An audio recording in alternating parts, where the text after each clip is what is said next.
Thank you for coming to the Montesquieu Forum for today's lecture. I came to the university 21 years ago. I'd like to say it seems like yesterday, but having put up with so much from various administrators at the university all across the years, it does seem like 21 years. But when I did come here, one of the first people I met was a professor of German named Erika Aronson, who came to the United States from Europe in 1938, barely escaping the Nazis. She was gifted in various languages and enormously well educated, especially in literature. And she was, not to put too fine a point on it, a character in every imaginable way. And following an old European tradition, she used to hold salons at her house. And she would invite various people for conversation and for food. The conversation was always terrific. The food was much better than terrific. It was an invitation one never turned down. And in the midst of one evening's conversation, she was talking about this person she knew and that person. A husband who at the time was deceased had been a graduate student at the University of Chicago and died long before his time, before he could write an important work on Schaeffer. And so she would talk about him and the other graduate students she had met along the way. And since she was a secretary for the psychiatrist Bruno Bennoheim, she had met a wide range of people. And talking about this and that, she said, "David Schaeffer. You met David Schaeffer?" And I said, "Who?" Ignorance springs up at every turn. She said, "Oh, David Schaeffer. You don't know David?" I said, "No." And Erika always spoke with a wry smile and a twinkle in her eye. And she said of David Schaeffer, "He's a Wojcik. You need to meet him." From Erika, a Wojcik is the greatest compliment. It's a young man, but a young man of gravitas who has something to offer. And fortunately, over the years, I got to meet and to know David Schaeffer. David received his PhD from the University of Chicago after being an undergraduate at Cornell University, where he studied with Alan Bloom. At the University of Chicago, he studied with Leo Strauss. Most of David's work is on the subject of the 16th century French writer Montaigne, but that does not exhaust his range of understanding. Indeed, those of you who are interested in Aristotle will find that an essay he published in 1988 on Aristotle, on weakness of will, on acrosia, is one of the best things that's been written on Aristotle in a very long time. However, he's justifiably best known for his work on Montaigne. In 1990, he took his many essays and years of devoted study and applied them to a book published by Cornell called The Political Philosophy of Montaigne. It's a book I consulted on many occasions. I was actually shocked in preparing my opening remarks to go back and look at the publication date, that it was published 20 years ago, because it appears as if, unlike my first appearance at Roosevelt, as if it had been published yesterday. Today, Professor Schaeffer, who's at Holy Cross College, will be delivering a lecture on the subject of Montaigne and happiness. Please join me in welcoming Professor Schaeffer to the Montesquieu Forum.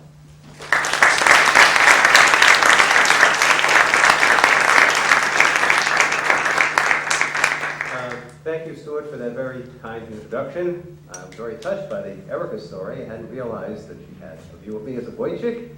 Thank you all for coming. I actually was a student at Roosevelt University. On one occasion, I audited, just after getting my PhD, an intensive German class that Erika Aronson taught here. Unfortunately, as a maxim of Ann Landers, who will be remembered by some of you here, the, I think, Chicago-based advice columnist, holds, use it or lose it. And so, unfortunately, didn't use my German, and the lasting legacy that I have from Erica's course is that I can ask for a menu in German, but I can't understand the menu. I can also say, Hans and Paul trinken zu viel Kaffee. Hans and Paul drink too much coffee. And der Ozeandampfer fährt nach Bremen. The ocean liner is going to Bremen.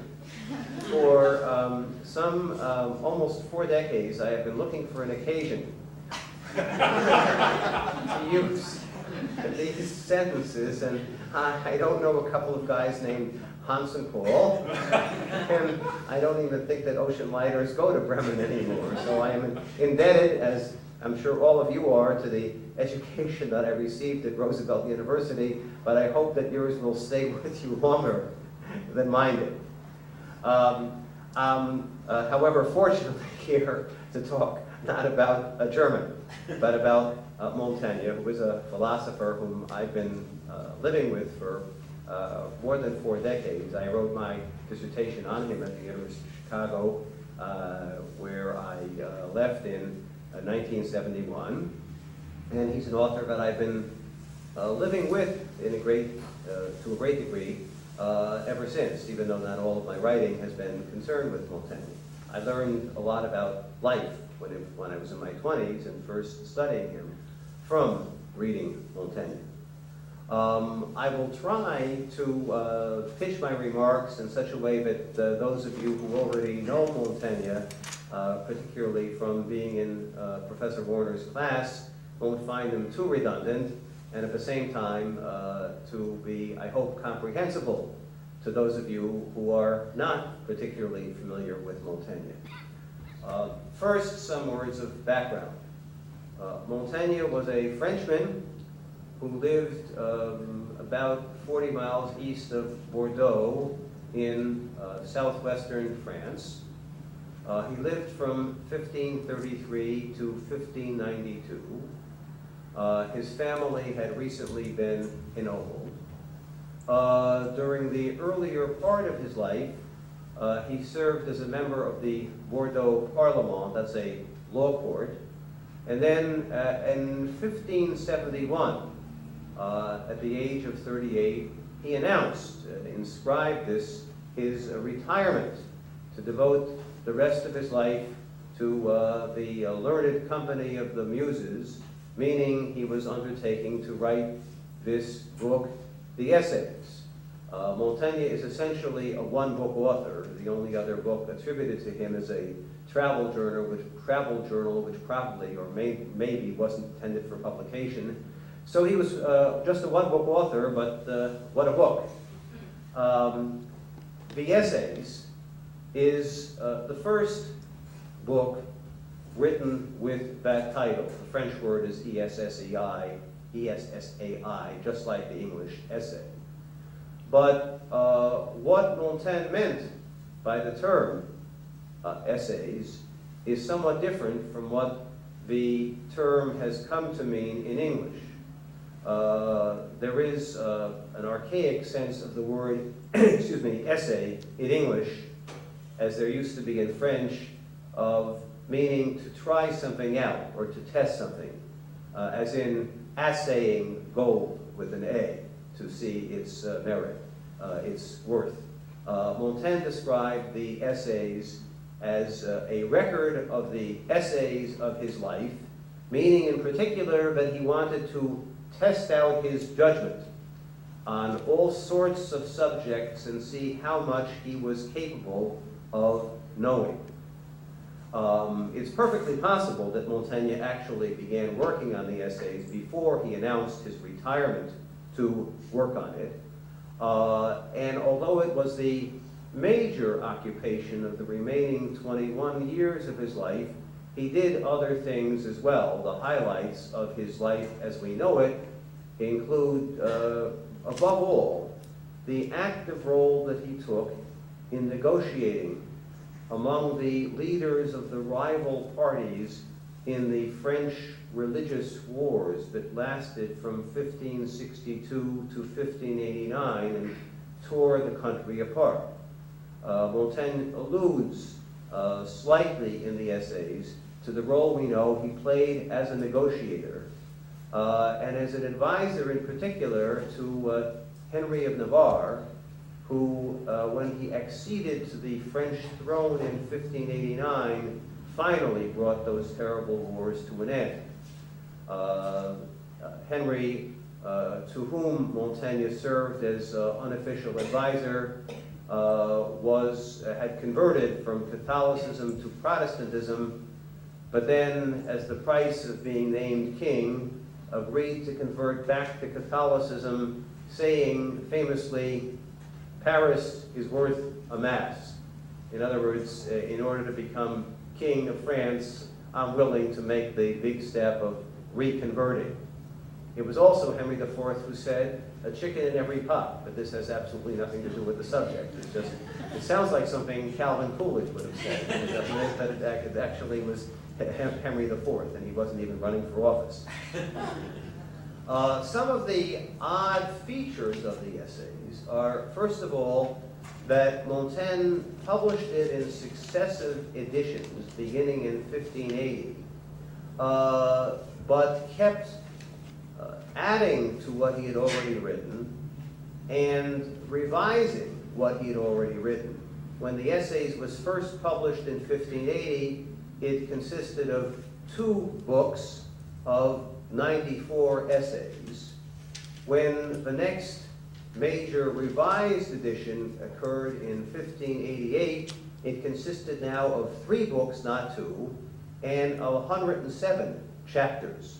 Again, I speak of chapters because the essays, small e, in the essays, capital E, are in many respects not like what we think a book of essays should consist of. Whereas we think of a book of essays as consisting of a number of separate prose compositions on distinct themes, as in the collected of essays of George Orwell. On the one hand, the subject of almost every essay jumps around and departs very far from the title of the chapter. And on the other cases, there are sequences of chapters that have an obvious continuity with each other. So that when Montaigne speaks of his essays, he seems to have in mind the thousands, or perhaps tens of thousands, of distinct thoughts that the book contains, as opposed to merely the 104 chapters. Another odd feature of the book is that Montaigne contradicts himself over and over again. For instance, on this very theme of the fact that he kept revising the book after first having published it, he says at one point, authors shouldn't revise their books after they publish them. If you were going to make so many mistakes, you should have waited until later on to publish it. And elsewhere, he chides friends for waiting too long to publish, making it difficult to figure out just what he thought. And indeed, many scholars, perhaps most scholars who have studied the essays, have denied that there is a coherent, consistent body of thought in the essays. They take the book as, on the one hand, a stylistic masterpiece. It is unquestionably one of the handful of most celebrated and honored books of the French literary canon. On the other hand, they typically deny that you can expect to find a body of systematic thought in the book. And yet, this flies in the face of what Montaigne says his intention was in writing the book. He says that when anybody praises his writing for its style, he takes that as an insult. That implies that the substance is lacking if somebody praises your style. What's more, Montaigne presents us at the very beginning of his book with a fundamental choice that most scholars refuse to make. This is the only book I know of, there may be others, that begins by telling people not to waste their time reading the book.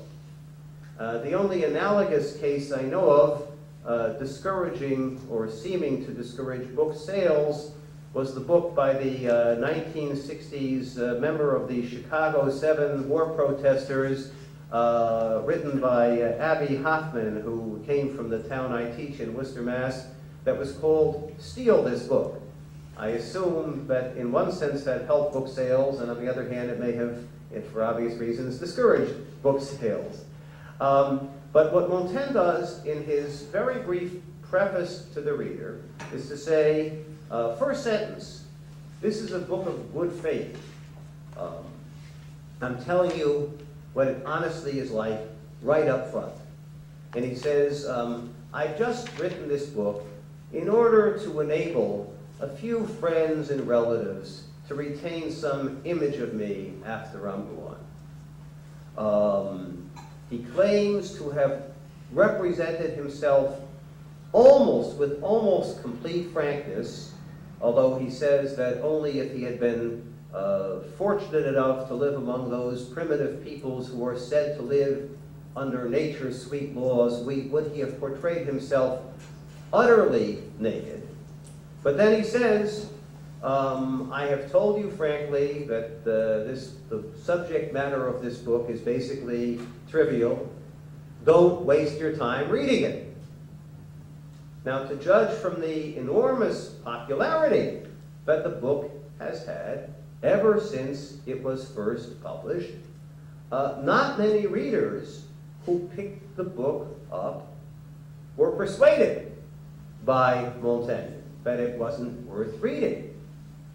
And yet, while I can't speak about readers in general, of those many scholars who've written on Montaigne, very few took seriously the fact that when they read beyond page 1, they were already doubting the author's veracity. In other words, the first page forces you to make the choice. Either this is a worthwhile book to read, in which case Montaigne is a liar, because he said it was worthless, and it's not worthless, or else Montaigne really is an honest writer. He tells you frankly what he thinks, and therefore you shouldn't have picked up page 2 in the first place. Anybody who reads the book attentively needs to be aware that he or she is making a choice. Already by turning to page 2, you are assuming that Montaigne was a liar.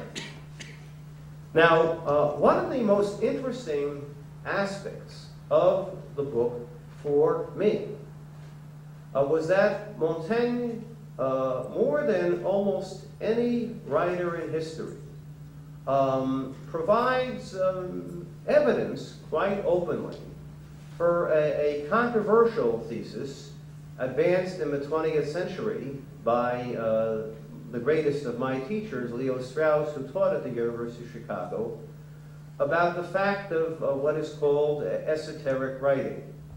That is to say, the fact, if it is a fact, that the greatest thinkers of the past, starting from Greek antiquity and ranging at least as far as the 18th century, centuries after the Essays was published, wrote in such a way as to conceal their deepest thoughts from the public.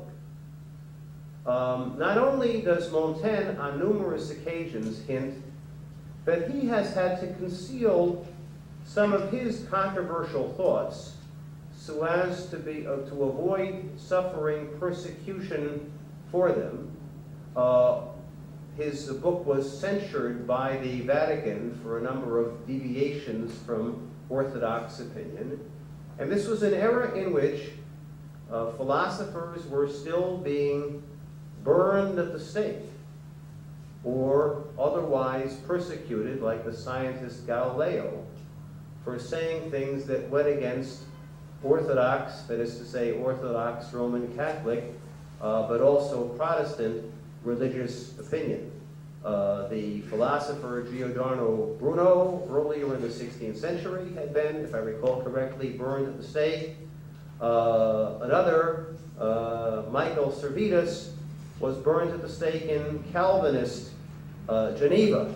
So it didn't matter whether you lived under Catholic or Protestant authorities. The fate of Socrates, that is to say, being executed for heterodoxy, whether religious or political, was always a possibility. But not only does Montaigne, on numerous occasions, say things to the effect that he has had to cover up what he really thinks, and only careful readers will figure it out. As I mentioned, even in the preface where he professes his frankness, he also indicates that he has covered himself up out of respect for public opinion in a way that he wouldn't have done if he had been born among the primitive peoples. But he also engages in a lengthy discourse on more than one occasion on the fact and the means by which the great and even not so great ancient Greek philosophers did just the same thing. The longest chapter of the essays, by far, is something called the Apology for Raymond Sebone.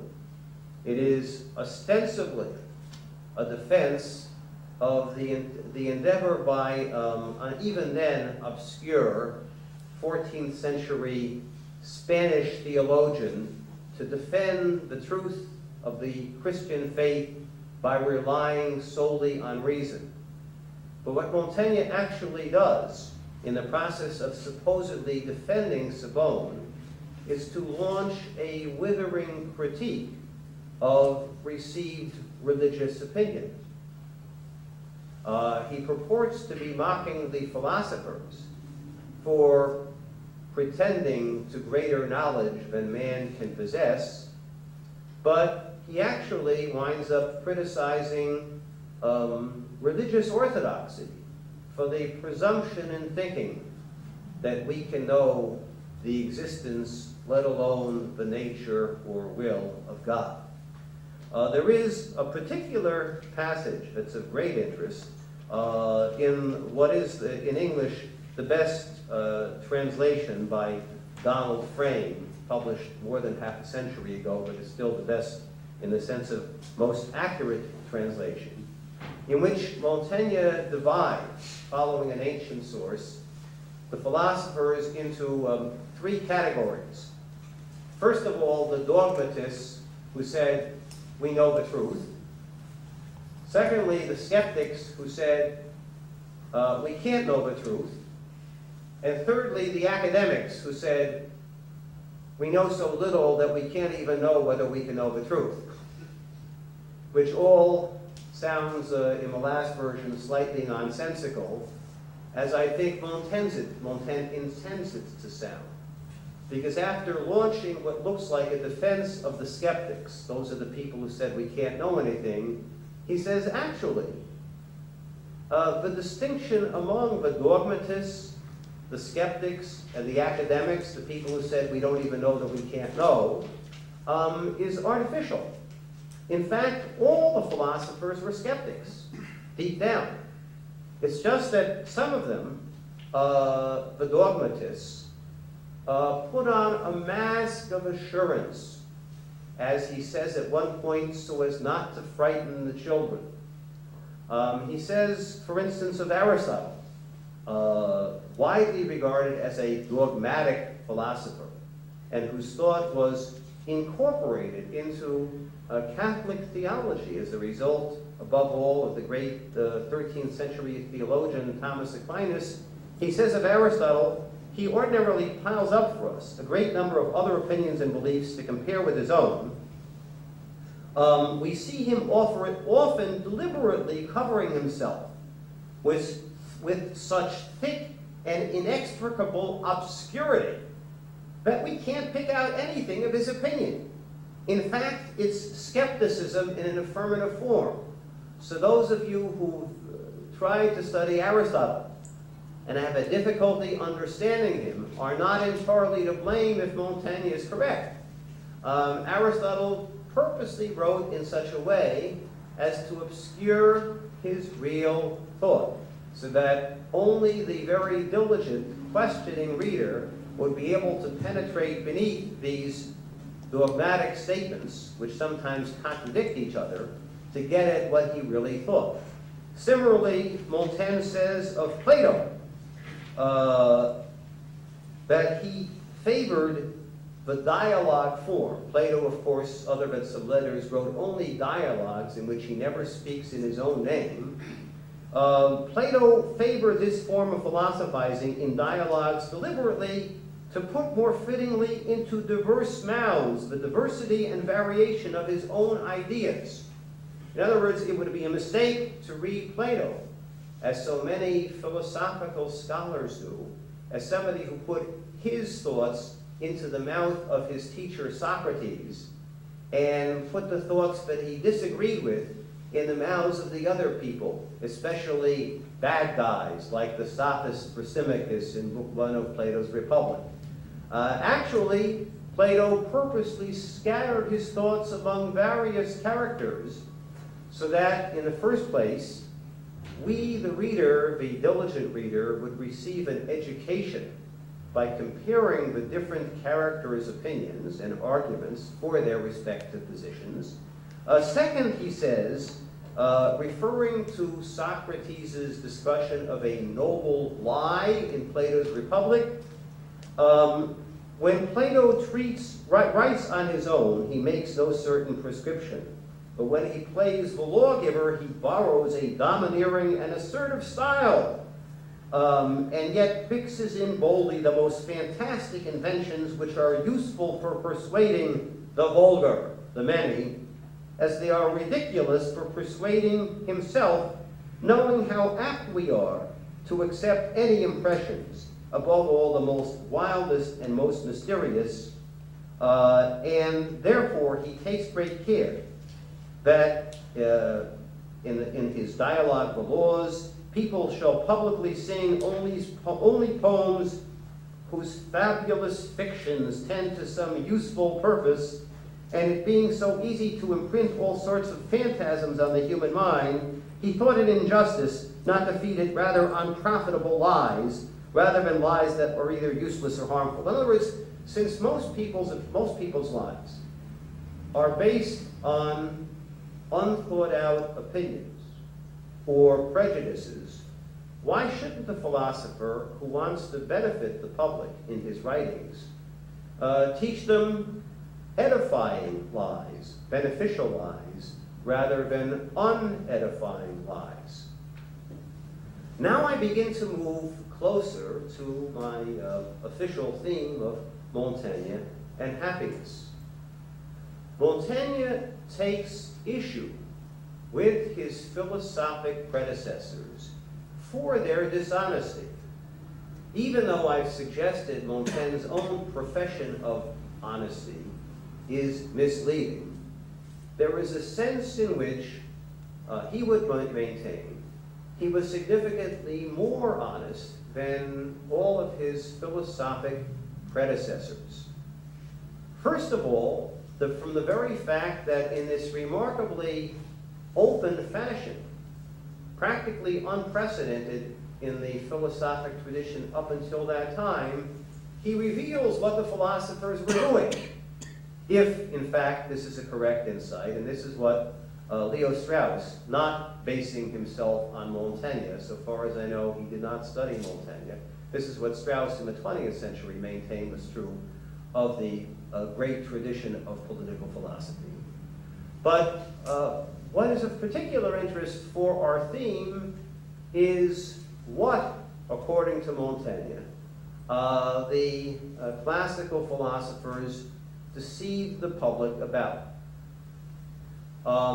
The fundamental problem in the public teachings, the official teachings of the ancient philosophers, The fundamental problem is that they were too hard on pleasure.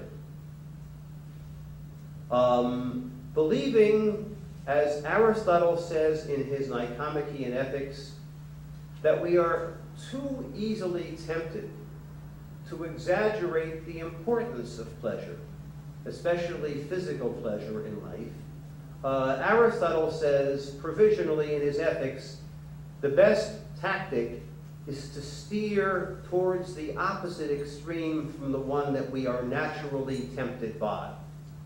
In other words, since people are naturally tempted to go too far in the direction of pleasure, we should warn them, beware of pleasure. It could be bad for you. I think it would be fair to say that Aristotle himself, and this is, I think, Montaigne's view, Aristotle never anticipated there being a danger, but people could take his advice too literally. I mean, who actually goes through life looking out for pain and trying to avoid pleasure? Well, according to Montaigne, that's what happened, but more of this to follow. Montaigne wants to pull the wool away from the classical philosophers' teachings about the need for a high degree of moral restraint when it comes to things like, especially, sex and eating. And so he quotes, and he relies almost exclusively on ancient sources. The Essays is full of thousands of quotations from classical sources, I should have mentioned before, which Montaigne puts to his own use. But the particular quotation I was going to read to you, I'm picking only the juiciest morsels, comes from a prostitute named Laius, who said, "I don't know about their books, or their wisdom, or their philosophy, but these men knock at my door just as often as any other guys do." And he says, Xenophon, that was the other student of Socrates besides Plato, who wrote Socratic dialogues, at the same time that he was in the bosom of his lover, wrote denunciations of sensuality. For anybody who happens to own the Donald Frame translation, I can give you the pagination for the following. It's pages 440 and 441. It turns out that according to Montaigne, the philosophers were really party animals. He gives a depiction of their way of life on pages 440, 441 that is very reminiscent of the decades-old film some of you may have seen called Animal House. It actually, well, some of these passages remind me of my old college and graduate school days. One I particularly like is this one. This is an incentive to read Montaigne. You'll find many more stories like these. Chrysippus, this is a fairly obscure ancient philosopher,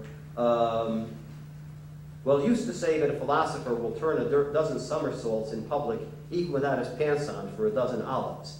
He took a story in which Chrysippus said something like, a philosopher would be willing to jump a dozen somersaults for money, and he made it, somewhat more risque.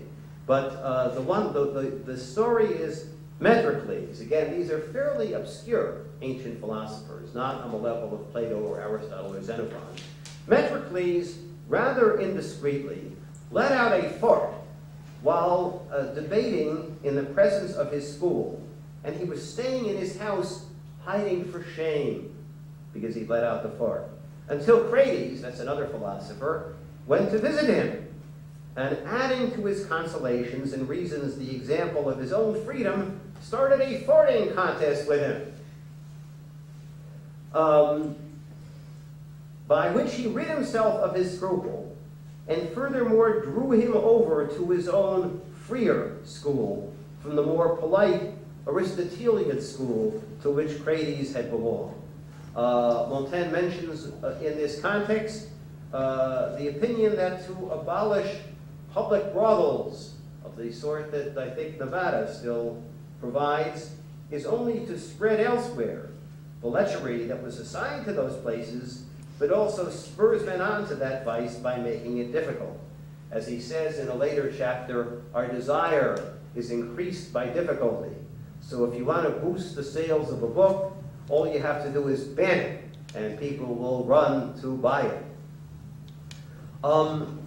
Montaigne contradicts the policy of the ancient philosophers, I should say the classical political philosophers, not the ones I was just naming who were fairly obscure, but those philosophers who were not only seekers of knowledge of the nature of things, which is what philosophy means, but who endeavored indeed to have a public teaching that would be morally, politically, spiritually elevating for the public at large.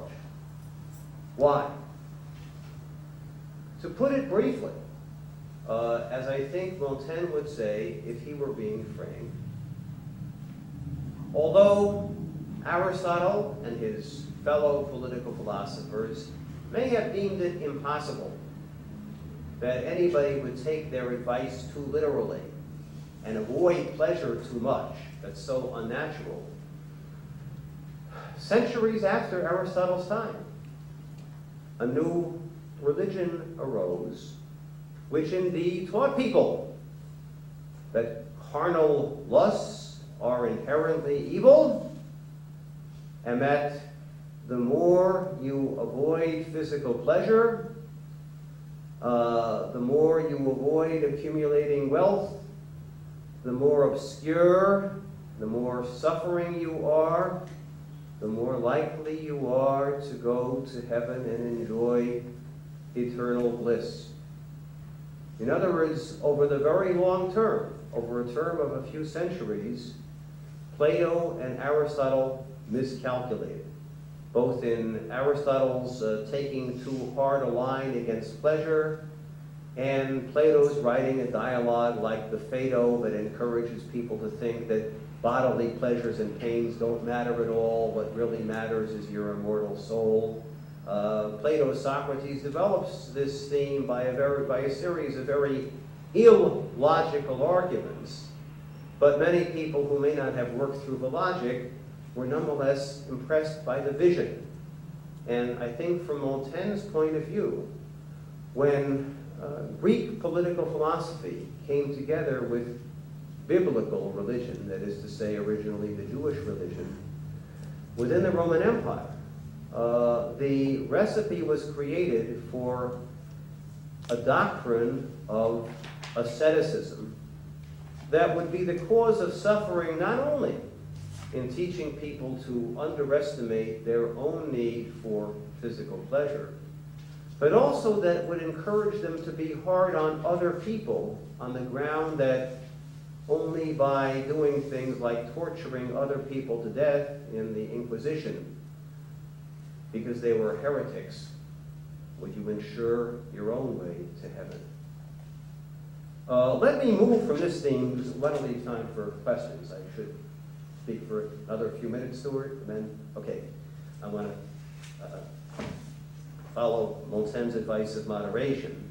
But I wanted to address more directly than this, the theme of happiness, as Montaigne treats this in a group of 4 chapters. There is a chapter, the 19th of Book 1, that says you shouldn't judge anybody's happiness until he's dead. Montaigne borrows this saying from Aristotle's account of the ancient wise man Solon, S-O-L-O-N, supposed to have been the lawgiver of Athens, is supposed to have said. When Solon made the remark, it had the sense of avoiding the evil eye. This is a particular saying in Judaism, but I think in other ethnic and religious traditions as well. Don't jinx the guy who's pitching a no-hitter by saying he's pitching a no-hitter, because then he definitely won't pitch a no-hitter. You've heard of that one. Apparently, Solon meant don't actually say that you're happy, because the gods are sure to punish you then. But Montaigne interprets this in a particular sense. He says, you know what I think Solon meant? he meant that how you live your life in the end doesn't matter very much until you come to the end. It's the way that you die, that you die confidently, cheerfully, like the Scottish philosopher David Hume in the 18th century, or did you die in fear, in terror, lamenting your bad fortune, and so on. According to what Montaigne argues in this chapter, that's the real meaning of Solon's remark. Don't count yourself happy until you have a happy death, which may not be much of a consolation. Along the way, however, I mentioned that the book is full of contradictions. In this very same two-page chapter, he says, God has willed it as he pleased, but in my time, 3 of the most execrable and most infamous persons I have ever known in every abomination of life have had deaths that were ordered and with every circumstance composed to perfection. That remark alone ought to cause us to doubt that Montaigne really believed that the way you die is a measure of how you live. The most wicked people he can think of, 3 of them, all had perfectly composed deaths, which means, by the way, that the Christian warning that you'd better repent before it's too late apparently didn't trouble them even in their last moments. Now this chapter, chapter 19 of Book 1, is the introduction to a trio of 3 chapters that are numerically equidistant from each other in the essays. In other words, chapter 20 of Book 1 is 43 chapters before chapter 6 of Book 2, which is in turn 43 chapters before chapter 12 of Book 3. I think that this is not accidental. The essays is composed according to a mathematical plan of which I have only a very faint impression, but there is a retired French professor at the University of Massachusetts who's written on this extensively. In each of these 3 chapters, Montaigne cites or paraphrases the saying of Socrates from Plato's Phaedo, that dialogue I just mentioned, that to philosophize is to learn how to die. That's the title of the 20th chapter of Book 1, the chapter just after the one I was discussing. Although Montaigne curiously attributes it to the Roman philosopher Cicero, who was in turn quoting Socrates. Then there's the 6th chapter of Book 2 of Practice, and finally, and these titles have no relation to the contents of the chapter, the next to last chapter of the entire book of Physiognomy. What Montaigne seems to do as he's writing these chapters is to undergo a process of emotional or spiritual development. In the first one, he develops the thought just quoted. What really matters in life is how you die. You have to keep thinking about that. How am I going to die? How am I going to die? All day long. Just think of nothing but death. This is more or less what the philosopher Heidegger advised us to do, something like this in the 20th century. Although along the way, in this very same chapter, to the one who reads the chapter attentively, he says, eat, drink, and be merry, because we die tomorrow anyway. Meaning, he adopts what the scholars call a stoical posture, as following ancient Stoicism.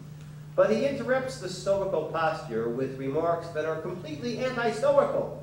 Don't think about it, don't worry, be happy. Enjoy it while you can. It's later than you think. Then in the second of those 3 chapters I mentioned, of Practice, he tells you about an experience he had. He fell off a horse and fainted. And what he found was that the sensation of fainting was not at all unpleasant. And you know, he says, I bet dying is not very different from fainting. Of course, he could have made the same remark about just falling asleep, as he acknowledges at one place. But supposedly, this experience of a faint made him have second thoughts. Maybe we don't have to worry about death so much after all.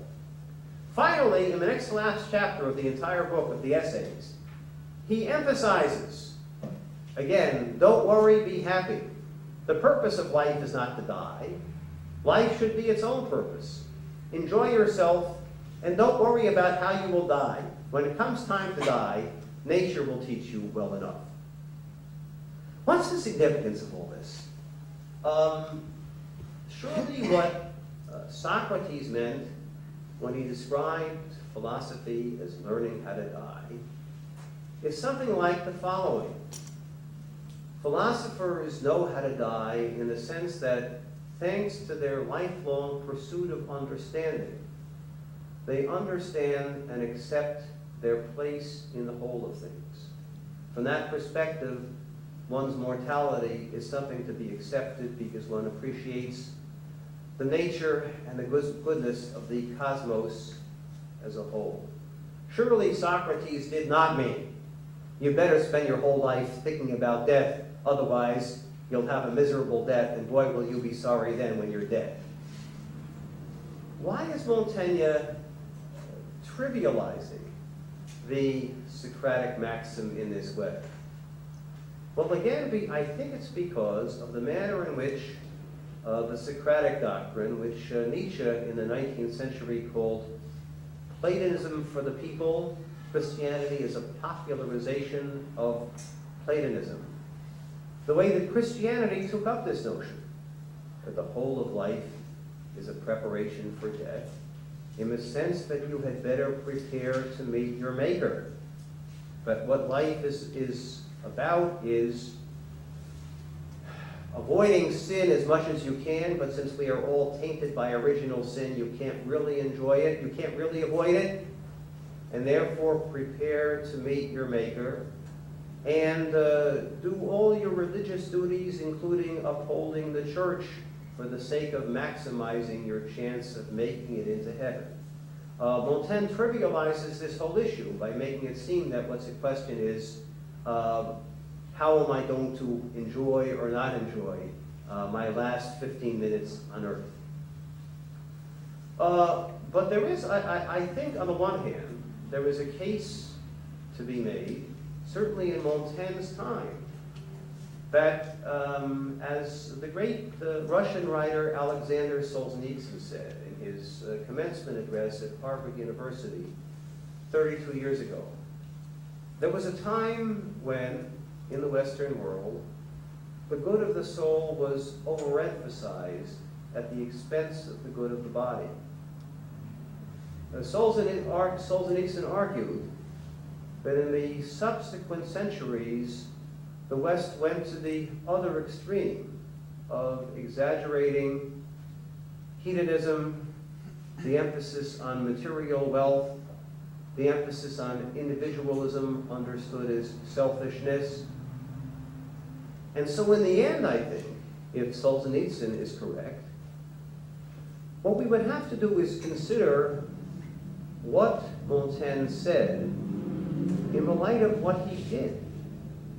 Montaigne did not live a life such that he seems to have been thinking only about the next moment's enjoyment, like a courting contest with one of his friends, or patronizing the local whorehouse, which he may or may not have done, assuming there was one. But Montaigne devoted the major part, aside from his public duties, he served also as mayor of Bordeaux for 2 terms. He devoted most of the last 21 years of his life, at least, to writing this enormous book, to continuously rewriting, as if in fact he thought that life is not sufficiently understood as a quest for pleasure, but that in fact we want to conceive happiness as the satisfaction that arises from accomplishing something worthwhile in life.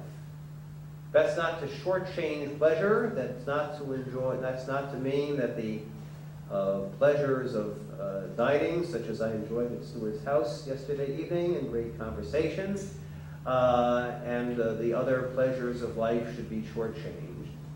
But Montaigne didn't actually live in a way that he seems to prescribe to his readers, just eat, drink, and be merry. So if in one sense he's correct that the ancient philosophers obscured the truth with their public teachings, Montaigne may have purposely obscured the truth in the other direction, in his own hedonistic public teachings, so that it may be in the long run that we stand most to learn from Montaigne as an example of the pursuit of liberal learning, than in particular to follow the specific moral advice that he sometimes seems to offer that was perhaps best fitted for the audience of his time, torn as they were by religious warfare and sometimes tyranny in the name of religion.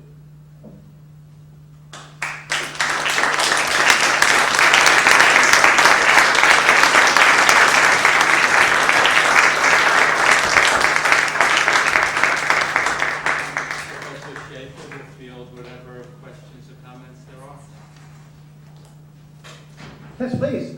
Yes, I'm still trying to understand your argument about Montaigne's relationship to the Greeks and their mode of writing. Let me put my question this way. If Christianity never emerged on the scene, would Montaigne have still taken a critical approach to the ancient exoteric teachings, the moral teachings? Right. For anyone who didn't hear it, the question is whether Montaigne would have adopted the same posture towards the classical moral teachings if Christianity had never arisen on the scene. I think that question is unanswerable because if Christianity hadn't arisen, we don't know what other sects might have arisen and whether they might have been comparably anti-hedonistic. I think that he would probably surmise, this is only me making something up on his behalf, but if it wasn't Christianity, it would have been some other highly spiritualized, anti-hedonistic sect that arose, because after all, at the time Christianity arose in Rome, there were other anti-hedonistic religious sects as well that lost out in the competition. Something in Socrates' apparent promise of immortality and the Phaedo to those who manage to liberate ourselves from the chains of the body. Something about Aristotle's warning about the dangers of pleasure, although he later retracts that in Book 10 of the Ethics. I would imagine Montaigne would say would have had similar effects. But beyond that, I think, let me use one other analogy. Aristotle says, in explaining why he urges people to steer away from pleasure, that in order to straighten a bent stick, you push it towards the opposite extreme. In other words, if it's a left-leaning stick, you push it towards the right, not because you want a right-leaning stick, but because you want one more or less in the middle. Montaigne quotes that, and I think he thinks that the ancient philosophers thought they were doing humanity a favor by pushing us away from one extreme towards the other extreme so that we wind up in the middle. But in the long run, it's really hard to control human thought, the thought of the vast majority of people who don't philosophize, in such a way as to keep them in a middle course. Whatever era you live in, there's always going to be some extremism or another, and that's why I think Montaigne thinks we periodically need philosophers to take charge, to reset our compass. That's my guess. All right, thank you.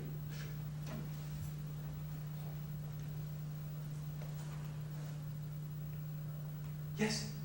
At the very end of your talk, you were describing how you sort of bracketed how Montaigne was saying eat, drink, and be merry, but he was working on rewriting this opus 20 times over. Yes. Do those two have to be a dichotomy? Maybe that was hedonistic for him to continually revisit his own text and rewrite it and write it, and that was, could we see that as a self-indulgent process that fits with that? Certainly, there must be a pleasure to philosophizing and a pleasure to writing a great book. I didn't mean to imply that he was anti-hedonistic, but as John Stuart Mill makes the point in his 19th century book, Utilitarianism, We human beings normally, naturally distinguish among kinds of pleasure. And we typically admire more the person who found great pleasure in writing a great book than somebody who became the fattest man of his time because he could eat more hot dogs than anybody else. He won, they have these hot dog eating contests. So I don't at all mean to imply that Montaigne himself wasn't really in favor of pleasure, nor, of course, was Aristotle. Philosophy is an activity driven by pleasure.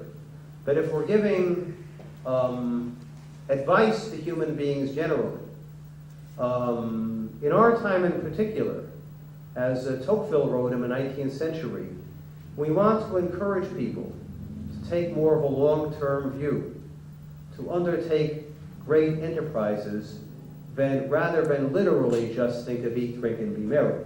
But again, there's no reason that somebody might not be engaged in a great enterprise and at the same time take time out for eating, drinking, and the other ordinary pleasures of life. Montaigne was certainly no ascetic in his real life, so far as we can tell, any more than his literary life. So I don't want to wind up imitating the error that Montaigne attributes to Aristotle, which wasn't really Aristotle's error.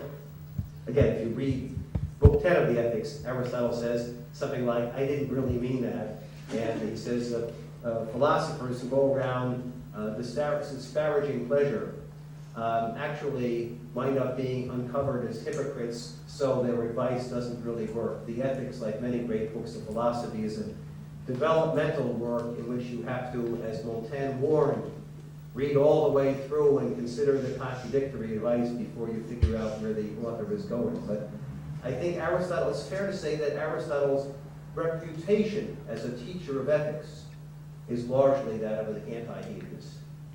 That was his greatest influence. Yes? So apparently I've already been selected for you here, being that I have the mic, so I hope you don't mind. I'm sorry, you have... I said I've been selected for you, apparently. I already have the mic. So, my question, I hope you don't mind if I stray a little bit from the subject of your lecture. Just don't go astray. My question is in regard to chapter 24 in book 1, various outcomes of the same plan. 91, if you want to flip to Yes. it. He's talking about the assassination plot on Francois. It ultimately ends in his death by somebody else, and that's kind of where I want to go with this, is that in thinking about it, and I know this is something of a wild interpretation, but it seemed to me that it was somewhat analogous to the story of original sin, getting God kicking Adam and Eve out of the Garden of Eden. I mean, he even says that towards the bottom of that top paragraph. Where is it? To go away, get out, and don't let me see you here again. And if you are wise, henceforth take more decent counselors for your enterprises. And I was just curious if I could get you to talk a little bit more about Montaigne's view of religion as a whole. I know there's a lot that he speaks of in reference to the Huguenots and so forth, but I've been reading it. I've noticed things like this all over the place, so it seems to point out different things. And ultimately here, like I said in the beginning, Francois winds up dying by following this example that he set forth, that his religion is so much better, that, see what I can do with mine, I can pardon you. And so I'm just curious if you might expound on this a little bit. As far as Montaigne's view of religion in general, on the one hand, I think there's no question that he was an advocate of religious tolerance. But whether he foresaw a positive role or any role for religion in the long term, over centuries, is debatable. He may have actually believed that what we think of as the religious instinct is something that can be supplanted if people are encouraged to find sufficient reward in earthly pleasures, along the line of Karl Marx's description of religion as the opium of the masses. What leads me in particular to this thought is the central numerically chapter of the central book of the essays on Julian the Apostate, who was the Roman emperor much despised in Christianity for having given up the Christian religion, and ordered that toleration be engendered among the various religious sects, including Christian sects and pagan ones. And Montaigne says he had a secret plan.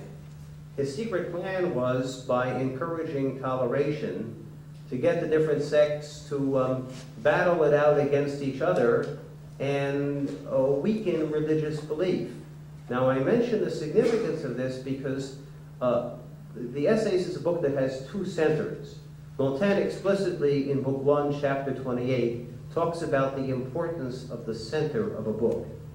Book 2, which is the central book, has on the one hand the numerically central chapter, the 19th out of 37 that I was just mentioning, and on the other hand it contains the Apology for Raymond Sebone, that massive chapter, 1/6 the length of the whole book, which occupies the center in terms of pages. In other words, the central pages of the book fall there. That suggests to me that the chapter on Julian the Apostate supplies a key to the intention of Montaigne's own critique of religious doctrines in the Apology for Raymond Sebone. There is finally a chapter called Of Diversion in Book 3, which picks up an ancient Stoic doctrine. You know, if your headache is killing you, then stub your toe and that'll take your mind off your headache. But he seems to intend the notion of diversion as meaning that if you could get people to forget about mortality because life on earth is so enjoyable, maybe the roots of religious belief would die out. I certainly can't say this with certainty. There's nothing he says directly along those lines, but I can't think of anything that he says seriously favorable about religion. It all seems to be a heavy criticism. Yeah, or often mockery. Yeah. Or again, diversion. The funniest chapter along these lines is something called Of Moderation, where he warns people not to get carried away with lust, even with their wives. At least, if you get carried away with lust, bring in prostitutes so you won't besmirch your wives with your lust. And then in the middle of the chapter, he says, but let's be honest. Isn't human life full of enough pain without our adding more pain to it by adding these strictures, warning people to avoid pleasure? And then he winds up talking about the belief, he says, universally accepted in all religions, that we gratify God by committing massacre and homicide. There is a link in Montaigne's thought between being too hard on yourself, being a Stoic, and being hard on other people. If you think, I don't need pleasure, I can do without, I can live in pain, then why shouldn't you inflict pain on other people, especially if it's in the purpose of converting them to the true religion? There's a chapter also called Of Cruelty, which makes this point. And so, at least as Montaigne saw the horizon, religion was a cause of great evil. Whether he seriously believed something that I think is impossible, that the religious instinct can be extirpated, that man is an animal who can ever live entirely for the present, for his own lifetime, or at most that of his children. Whether he seriously believed that, I'm not sure. Thank you.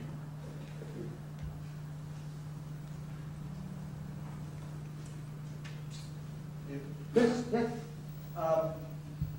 In the beginning, well, Montaigne says, not in these words, but says this is a book about me. Montaigne says about himself, I'm writing this to explore and tell you about me. Yeah.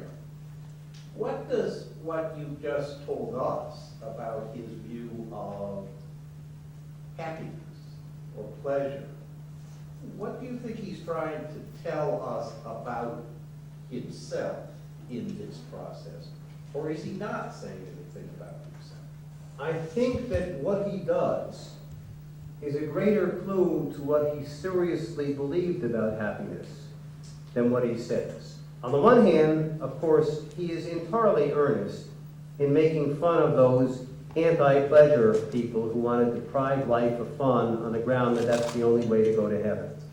He's certainly serious about that.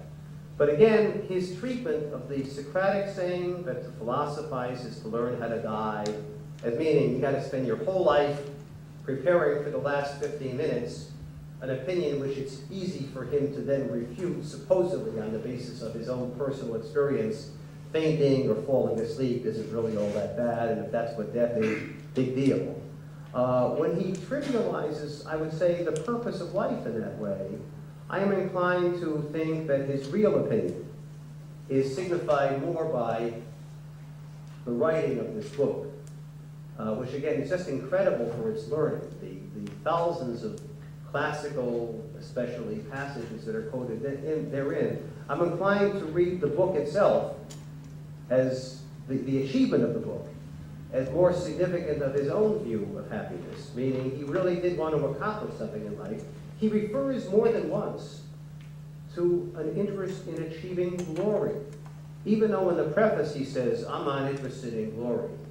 In the last chapter of the book, he says, I am prone to devote myself to the little people, les petits, either out of natural compassion or because there is more glory in doing so. He thought of himself as a champion of the little people. I haven't gone into this because it was somewhat remote from the theme of happiness, but he was a critic of political and economic inequality. I think he was ultimately Republican, small r, in his political sympathies. So, in other words, why did he devote so much of his life to writing this book, which it wasn't pleasurable in the way that eating and sex are immediately pleasurable. It took some considerable amount of work. Apparently, he wanted to think that he had accomplished something big in life, and he wouldn't mind it if this accomplishment were to live on in history for centuries later. That's what I'll take to be his real opinion about happiness. Physical pleasure is fine, but if you're capable of something more than that, you should try to accomplish something more than that. He just opposes the Christian view of how you should view life. That's my best guess. Yeah. Close to the microphone? What? I'm close to this microphone. Oh, so- okay. So is this why, because he wanted to keep the way of life of a philosopher alive, is this why he seems to be somewhat clumsy in his rhetorical project, if you're right about it? Because it's not famous for being hedonistic. I mean, pleasure is mentioned in the title of one chapter, 33, and it's pretty important. That goes with what you say. But too many things are vain, and even he goes after pleasure in some chapters too. He didn't have to do that. That was his project, to make us either hedonists or anti-Christian businessmen. It could have been done much better. There's quite a bit of skepticism, quite a bit about vanity. It just doesn't seem like the right approach to divert people from Christianity rhetorically. Or is he supplementing someone else? So he knows he's in an army, an anti-Christian army, so he's contributing his approach. But on the whole, I just don't think that would work. I mean, it's not a book that really turns into pleasure. There's just too many dark reflections in it. To on the surface and below the surface, to think of it as some kind of manifesto that pushes you towards pleasure and away from asceticism. Well, first of all, of course, Montaigne was a philosopher. And I think he wanted to continue the philosophic tradition, and he wanted to open the minds of those that were capable of this opening to the real meaning of philosophy. That's certainly one of his main ambitions, above and beyond the question of hedonism. But with reference to the overall effect of the book, a century ago, a couple of French scholars trying to explain the various contradictions with which the book abounds by describing the book as a record of an evolution that Montaigne underwent as he wrote, from a stoical attitude through a skeptical crisis to a libertarian and hedonistic outlook that characterizes in particular Book 3. I think that that is a fair account of the effect that the essays has on many readers. At the beginning, much of the earlier chapters seem boring because they're just full of quotations from ancient writers with a little of the personal in them. And he seems, that is to say, outwardly to praise Stoicism, and if you just cultivate toughness, you can endure pain and poverty, and death won't frighten you. And then in the long apology for Raymond Sabone, he calls into question established religious and moral beliefs. And then in much of Book 3, he has a chapter on repentance that says, why repent?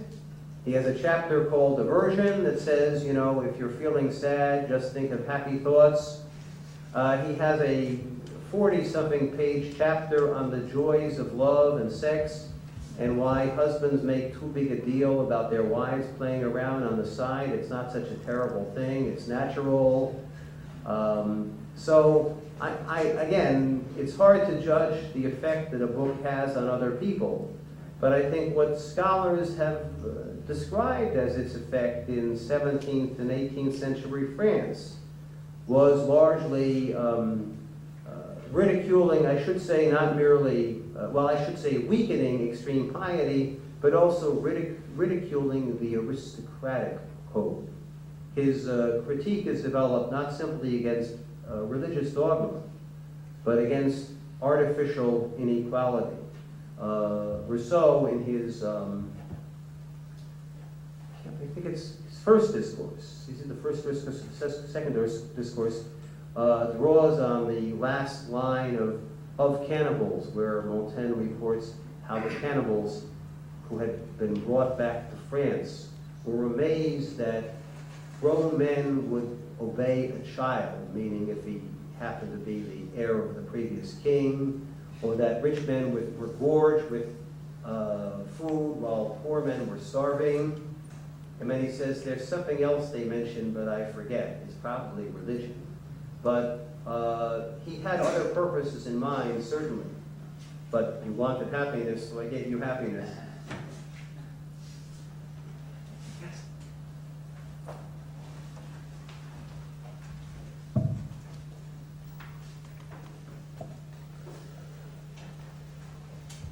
With respect to uncovering esoteric doctrines, do you believe that there's a substantial difference between the way this is done in Plato and Aristotle and Xenophon versus the way it's done in Montaigne?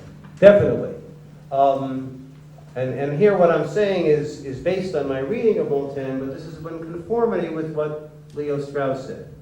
The modern philosophers who engaged in esoteric writing were much easier to figure out. This is one reason I wrote my dissertation on Montaigne rather than on Plato. Because they had normally just a single reason for writing esoterically, namely they didn't want to have their heads chopped off or be burned at the stake. If Montaigne's account is correct, which I think it is, Plato or Aristotle really wanted to have an edifying moral effect. They weren't just concerned with saving their own skins, but they actually wanted to support a moderate and sensible morality. Besides which, Plato and Aristotle write in a pedagogical way. If to anybody who really appreciates the difficulty, rather than memorizes Plato's Apology and says, oh, I know what Plato thought, I just memorized what Socrates said in the Apology, it's a real educational challenge to think through these contradictory arguments. Now, Montaigne gives you contradictory arguments also, but in all honesty, it's not nearly so hard to figure out the contradictions in which side he's coming down on than it is to do with Plato or Aristotle or Xenophon or Cicero. That's my own impression anyway. And again, that's what he says in effect. They wrote so as to teach edifying lies. I don't do that. And in a sense, that's true. I'm interested in this idea that you see Montaigne writing in part out of a desire for glory. And in many respects, that seems very much opposed to the idea that philosophy is learning how to die. In fact, it seems to want to avoid death through a kind of immortality. So I'm wondering, do you think that Montaigne saw the ancients as being similarly motivated? Do you think that he thinks that their main motive for writing would be to gain glory? Right. Again, I wouldn't even go so far as to say that his main motive, as opposed to a major motive, was glory. And I don't know the answer to that question. I think, my guess is that he attributes the same set of motives to them that he does to himself. Why write as opposed to just philosophizing without leaving any writings behind you? Well, first of all, you may want to be the benefactor of other human beings in the sense of passing on the philosophic way of life to them. That in itself may not bring you a lot of glory if just a few people read you, but it is a way of keeping your name alive. I think he intimates at least that glory in the sense of a transformative political project is more on his mind than he attributes it to them. He does, in a chapter called Of the Affection of Fathers for Children, he does attribute to certain ancients, he draws on Plato, the fact that lawgivers achieve immortality if, like the Spartan lawgiver Lycurgus, the laws, the constitutions that they create live on for centuries thereafter and are thought to generate political prosperity. And in that chapter he says, I don't make any big deal about my children. He had only one child who survived, and he professes, this is outrageous to scholars who take him seriously, to be unable to recall how many kids of his died. Just not the kind of thing he thinks about. But in that chapter he says, I would much rather be remembered for the children of my mind, that is, my book, than for the children I generated with my body. So he draws on an ancient source there to refer at least to the desire of lawgivers for immortality. I honestly don't know whether he attributed as much of a desire to glory, desire for glory to the ancient writers as, and this is just in a couple of passages he acknowledges himself having. I mean, what's striking is there are just these two passages that I know of where he hints at that, but since it completely contradicts what he said in the preface about how I'm not interested in glory, they're striking. Even in the preface, he says, I just wrote this book so that a few friends and relatives would be able to keep their memory of me. Well, even if that was the only amount of glory that he aspired to, he still wanted to be remembered, which goes against the eat, drink, and be merry approach. If you're really concerned that your friends and relatives will remember you for a while, and your grandchildren. If his own professions are to be believed, he was no better a father than Socrates was, which is saying something. But then again, unlike Socrates, he was rich, so presumably his only surviving child was well provided for anyway. If you're going to be a philosopher, despite the example of Socrates walking around barefoot, I think it pays to be rich. You don't have to go around hitting up friends for donations like Socrates did. And like the Montesquieu does. Right, exactly. If only you were Bill Gates. Sure. Perhaps I'll put it simply, on the esoteric level, that on the level of the, as you said, the philosopher or Montaigne himself, do you see any significant difference between Montaigne's teaching and, say, Plato and Aristotle, properly understood, that is, as you seem to suggest that Montaigne understands? And for example, any difference in the nature of the limits of our knowledge, for example, or what it is we know? Do we know eternals or only contingent human things? Or the disposition of the philosopher towards his passions, what was called moderation, not conventional moderation, but the philosopher's form. Any significant differences? Because you've emphasized the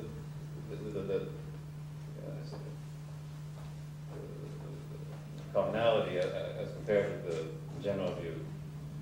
I think that with respect to his own understanding of the best way of life, Montaigne does not really differ from Plato and Aristotle. That it's a difference of exoteric teaching for the multitude, adapting to what they respectively thought the people of their time and subsequent centuries needed to hear. On the other hand, what is missing in the essays is the sort of metaphysical concerns that one finds in some of Plato's dialogues or some of Aristotle's writings. Now, by Montaigne's account, that metaphysical stuff, it was just, as he says, an attempt to provide some illumination into the darkness of this world, meaning the ancient philosophers came up with hypotheses, whether it was atomism or the belief that everything is made out of water or everything is pure soul and so on.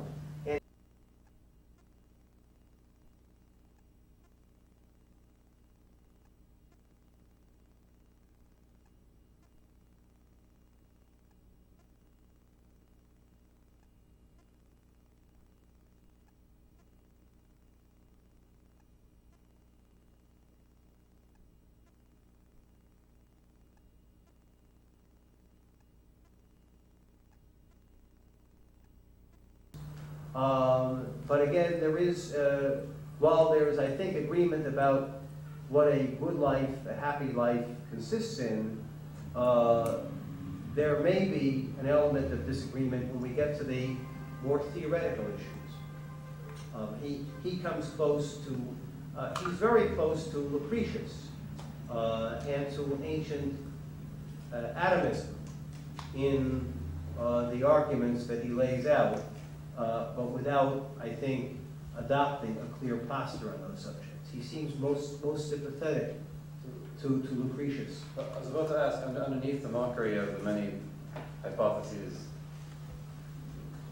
some wilder than others, that he makes in the Apology and elsewhere, I was going to ask, is there an implicit, for example, either atomistic or mechanistic, we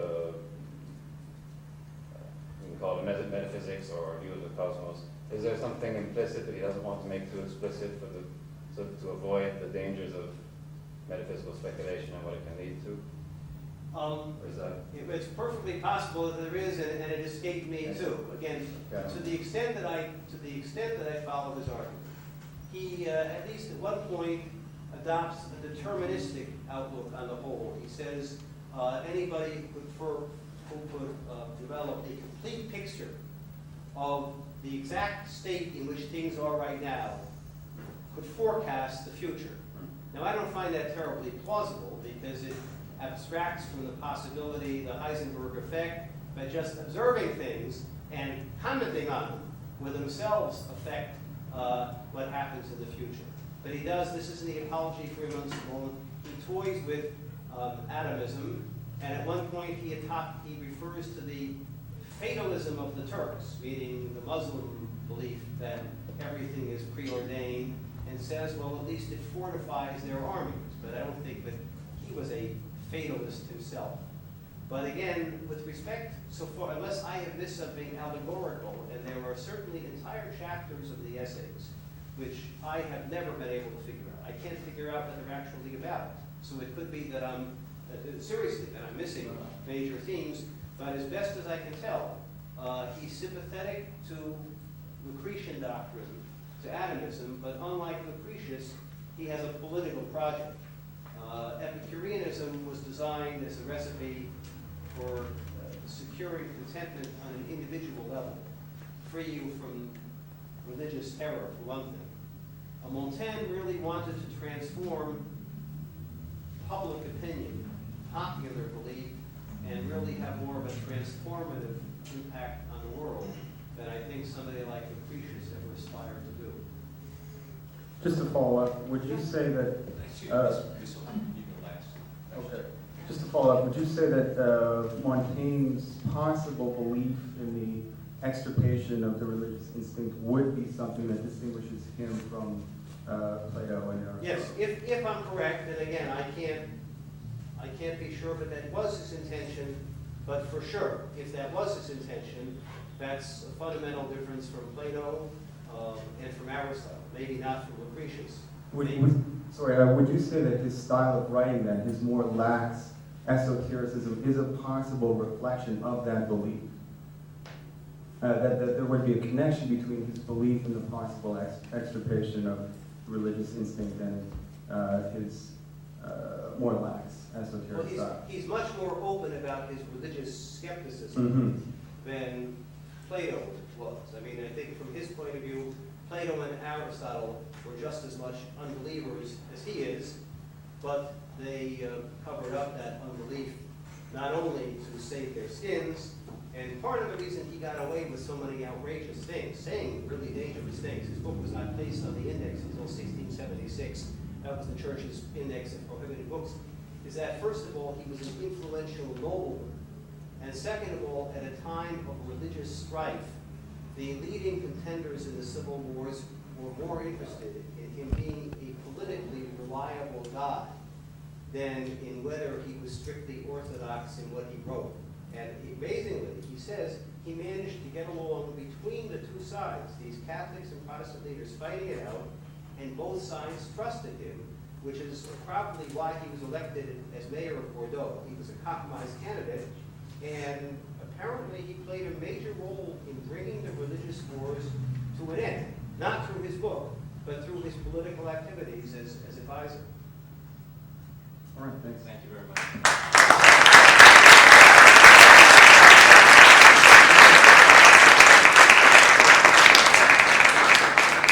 Just to bring this to a conclusion, I'd like to thank Professor Minkoff for procuring an NEH enduring grant for us. That is helped to fund this. The grant is not enduring.